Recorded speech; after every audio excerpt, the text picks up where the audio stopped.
새신자 양육 교육을 마치면서 먼저 하나님께 감사하고요. 또한 감사한 것은 목사님을 통하여서 제자 훈련을 받게 하시고 또 새롭게 영적으로 성숙할 수 있는 상황에서 또 한 영혼을 주님께로 인도할 수 있어서 감사했습니다.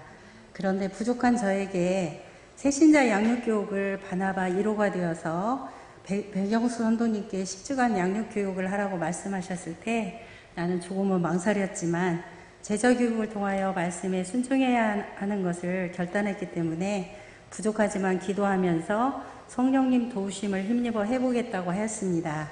어느덧 10주라는 기간을 은혜롭게 잘 마치고 목사님께 보고드렸습니다. 그런데 목사님께서 새신자 교육한 간증문을 함께 나누었으면 좋겠다고 말씀하셔서 순종하는 마음으로 10주간 새가족 양육 교제 나눔을 하면서 느꼈던 소감을 말씀드리고자 합니다. 첫 주에 우리 백영수 성도님과 말씀 나눔을 하는데 하나님은 창조주시고 우리에게 생명 주시고 또 우리에게 복을 주시는 분이고 또 우리를 하나님께서 사랑하사 우리의 죄를 대신하여서 하나님의 아들 독생자 예수님을 십자가에 못 박혀 죽게 하셔서 우리를 구원해 주셨습니다.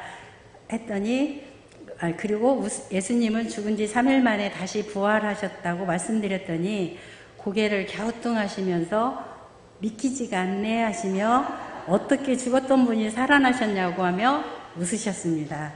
예수님께서는 하나님 우편에 앉아 계시고 지금도 우리를 살피시고 또 우리들 마음에 성령으로 오셔서 일하고 계신다고 말씀드렸더니 그것도 성령님이 우리 안에 어떻게 계시는 줄 아냐고 물으시고 또 이 많은 사람들을 동시에 다 어떻게 살피시냐며 조금 믿기가 어렵다 하시며 궁금하시다고 말씀하셨습니다. 역시 2주차도 50% 반신반의하셨습니다. 3주차에도 반복해서 말씀 나누며 끊임없이 양육규제를 통하여 궁금하거나 이해가 되지 않는 부분들을 풀어드리면서 함께 말씀을 나누었습니다. 그리고 말씀에 있는 그대로 믿는 것이 믿음이라 말씀드렸습니다. 성도님은 말씀 그대로 믿어보겠다고 하시면서 3주차에는 예수님께서 우리의 구원자이심을 믿고 자녀 되었음을 고백하였습니다. 저는 성도님과 한 주 한 주 양육규제를 나누며 목사님께 새신자의 교육과정을 보고드리면서 기도 부탁드렸습니다. 그때마다 목사님께서는 기도해 주시고 힘을 주셨습니다. 4주차부터는 성경 말씀도 잘 찾으시고 조금씩 믿음이 말씀을 통하여서 스폰지처럼 자연스럽게 흡수하시는 것을 보며 감사하였습니다. 그런데 한 주간 양육 교육이 끝나고 성도님의 한 주간의 생활을 하면서 주변에 있는 믿는 자들이 자꾸만 믿음 생활을 자기들 기준에서 잘못 말해주는 것이었습니다. 우리 믿는 자들이 바로 깨어서 진실로 그리스도인의 삶이 되어 본이 되어야 하는데 부정적인 사람의 생각으로 도움을 주지 못함을 알았습니다.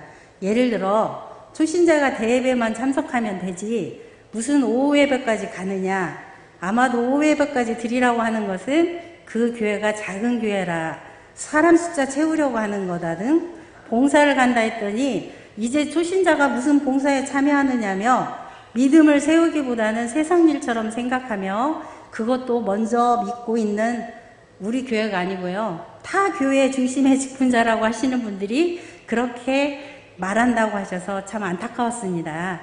믿음의 사람들이 어찌 그리 교회에서만 직분자인지 외식하는 그리스도인이 너무도 많이 있음을 느꼈습니다. 혹여 나의 모습도 그러하지 않는지 반성하였습니다.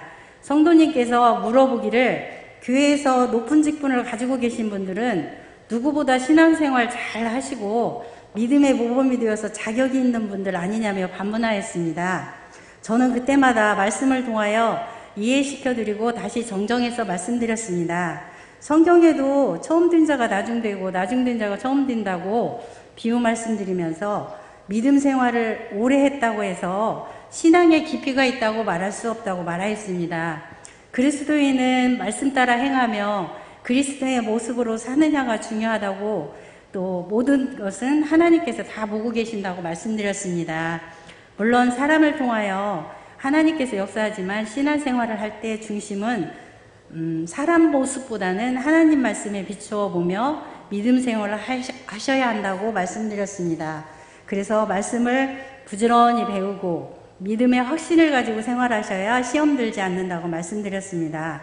또 사과에서 육과 공부를 할 때는 이제 믿음이 어느 정도 마음에 정착하고 있는 모습이었습니다. 저는 참 감사했습니다. 예수님을 영접하시기 전에 좋아하셨던 일들을 때로는 참석지 않으시고 양육교제 훈련을 하시고 또 주일날 예배를 지키시는 것을 봤습니다. 성도님을 주님께서 붙들어 주심을 감사했습니다.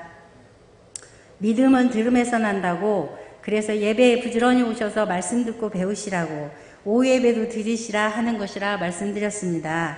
어느덧 7과에서 10과 과정을 마치면서 그런 말씀 하셨습니다. 이제는 신동교회에 나간다고 아시는 분들께 이야기하신다고. 그래서 이제 타교인들이 혹시라도 우리 신동교회 예전에 어떠했던 교회라 말하면서 좋지 않은 이야기를 하면 기분이 나쁘셨다고 했습니다. 처음에는 교회 다닌다는 것이 부끄럽고 확신이 없어 말을 못하였는데 이제는 아시는 분께도 교회 한번 가보자고 권유도 해보셨답니다. 저는 10주 양육교제를 마치면서 또 일을 하면서 나의 시간 내어 한다는 것이 쉽지는 않았지만 한 영혼을 살리고자 감사한 마음으로 하다 보니 너무나 기뻤습니다. 초심의 마음으로 함께 은혜 나누며 다시 한번 나를 돌아볼 수 있어서 행복했고, 또한 백영수 선도님께서 끝까지 협력해 주시고 잘 참여해 주셔서 더욱 즐겁게 새신자 양육 교육을 할 수 있었던 것 같습니다. 모든 것 하나님께 감사하며 영광 돌려드립니다. 감사합니다. 아멘. 예, 우리 10주간 양육자로서 참 여러 고민과 또 기도 가운데에서 열심히 섬기셨는데요. 사실은 양육자보다 우리 10주간 양육받으신 우리 백영숙 성도님이 훨씬 더 대단하신 분이십니다. 이 시간 나오셔서 간증을 해주실 텐데 참으로 하나님께서 우리를 어떻게 사랑하시고 얼마나 사랑하시는지를 함께 느낄 수 있는 귀한 시간 될 것 같습니다.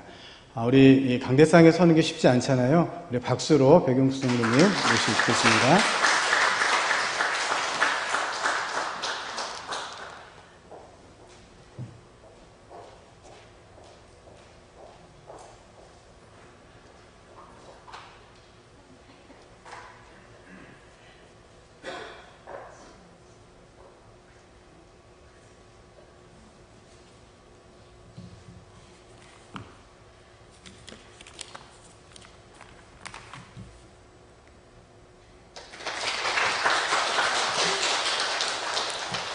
굉장히 떨립니다요.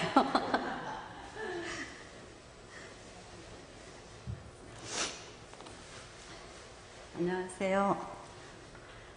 저는 충청도 부여 시골마을에서 태어났습니다.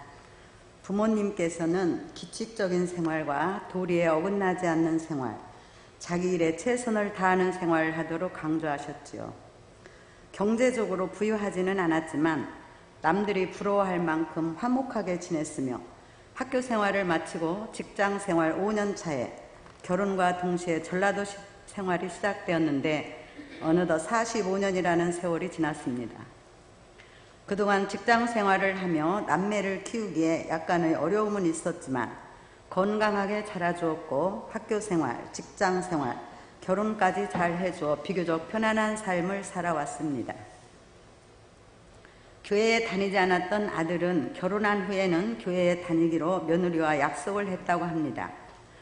저는 교회에는 나가지 않으나 아들에게 부부간의 신뢰 문제가 있으니 내가 한 약속을 꼭 지키도록 하라며 토요일에 다니러 올 때면 일요일 예배 시간에 늦지 않도록 서둘러 보내기도 했습니다.